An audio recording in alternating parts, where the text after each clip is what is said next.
Assalamualaikum warahmatullahi wabarakatuh.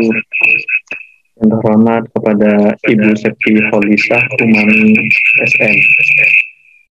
Di sini saya dan kelompok saya yang beranggota Namana akan menjelaskan tentang sejarahnya akuntansi dan isinya.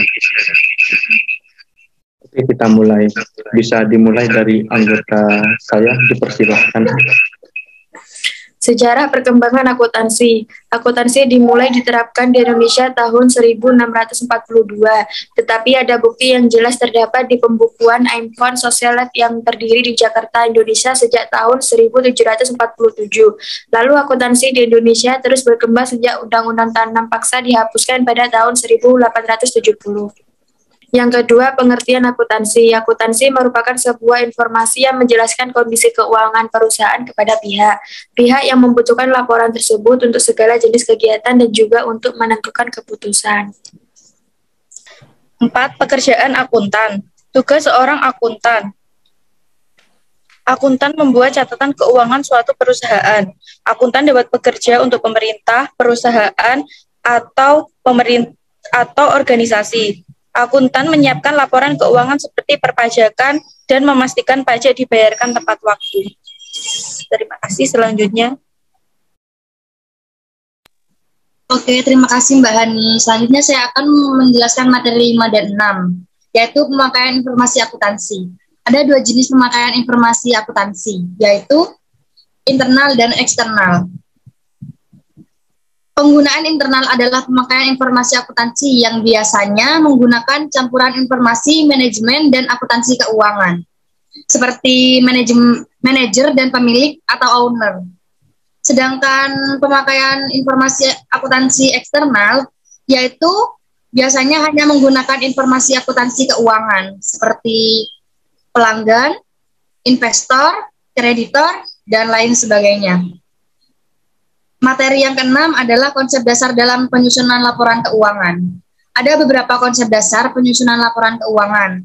Yang pertama adalah kesatuan usaha, yang kedua adalah kesinambungan, yang ketiga adalah periodisasi, yang keempat adalah pengukuran dalam nilai uang, yang kelima adalah harga pertukaran, yang keenam adalah basis akral.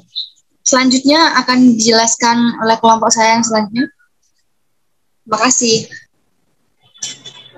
Karakteristik kualitatif laporan keuangan. 1. Karakteristik kualitatif laporan keuangan mudah dipahami.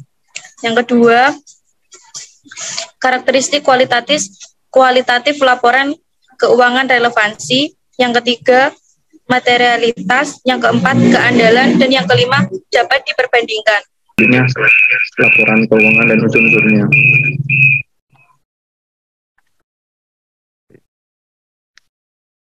Di sini ada 10 definisi unsur-unsur laporan keuangan tersebut.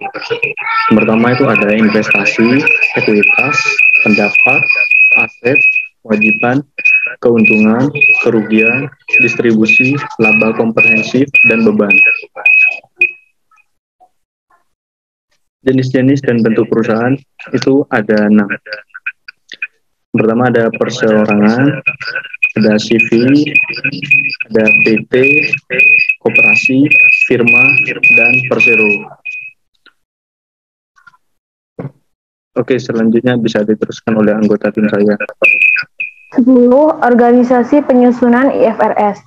IFRS merupakan standar akuntansi internasional yang diterbitkan oleh International Accounting Standard Board.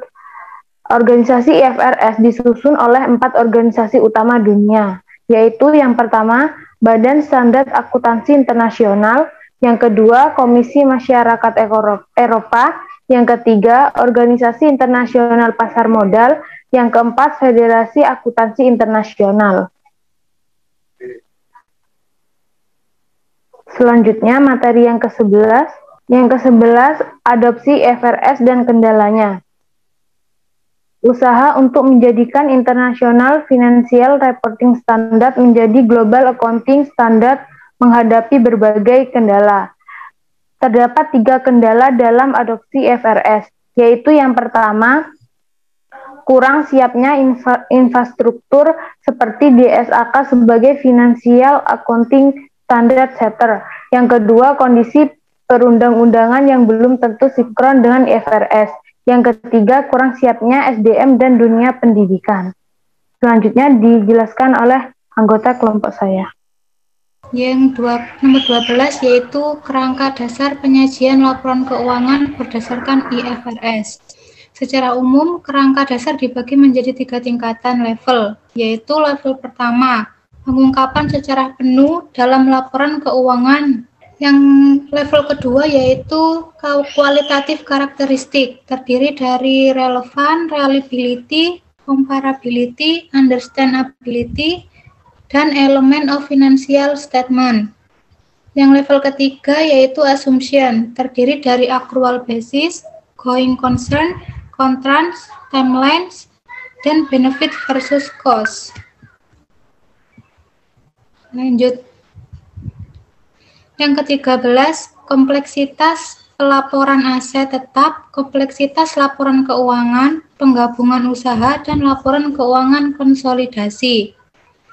Kompleksitas pelaporan aset tetap, yakni aset perubahan yang relatif jangka panjang dan permanen. Kompleksitas laporan keuangan penggabungan usaha, yakni penyatuan 2 atau lebih perusahaan yang terpisah menjadi satu entitas ekonomi. Kemudian yang terakhir adalah laporan keuangan konsolidasi, yakni laporan yang menggabungkan induk dan semua anak perusahaan yang dikendalikan oleh induk. Sekian dari kelompok kami, kurang lebihnya mohon maaf. Wabillahi taufiq wal hidayah. Wassalamualaikum warahmatullahi wabarakatuh.